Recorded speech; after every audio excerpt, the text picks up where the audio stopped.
Sa ika-4 na pagkakataon ngayong buwan, sumadsad na naman sa panibagong all-time low ang piso kontra dolyar. Ngayon, higit 60 pesos na ang palitan nito kada US dollar. Ang epekto niyan alamin sa frontline report na ito.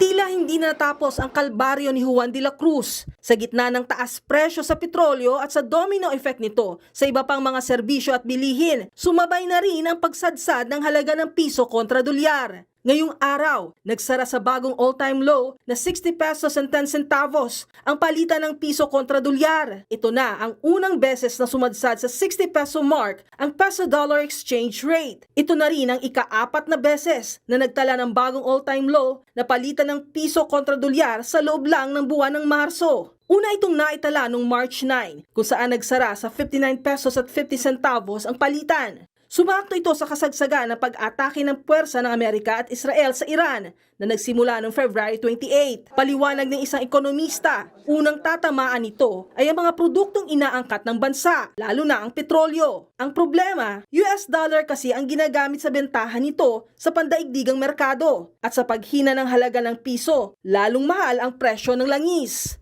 Iba pa ito sa usapin ng naiipit na supply dahil sa tensyon sa Strait of Hormuz. Well, considering na net importer ang Pilipinas, no, mas marami ang kailangan nating dolyar na kailangan nating bilhin para makatawid tayo ng mga ini-import natin. Ang petrolyo, ang presyo ng petrolyo ay umaakyat. Kung kaya kailangan natin ng mas maraming dolyar para makabili tayo ng petrolyo. Pagsama-samahin ng mahal na krudo at ang mahinang piso, lalong magiging magastos ang transport cost ng iba pang mga produkto. Kaya naman sa huli, talo ang taong bayan.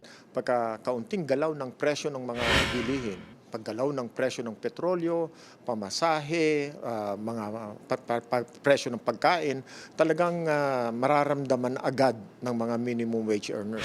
Apektado rin ang mga OFW. Bagamat mas malaki ang makukuha nila matapos ipalit ang kinitang dolyares, kalbaryo naman ang nagtaas ang presyo ng mga bilihin sa Pilipinas. Sa ngayon, patuloy ang pagbabantay ng Bangko Sentral ng Pilipinas sa foreign exchange rate. Pero sakaling lumala ang sitwasyon, maaari raw magbenta ng US dollar ang BSP mula sa kanilang reserves para mapabagal ang pagsadsad ng halaga ng piso. Nagbabalita mula sa Frontline, Maloy Chivaria, News 5.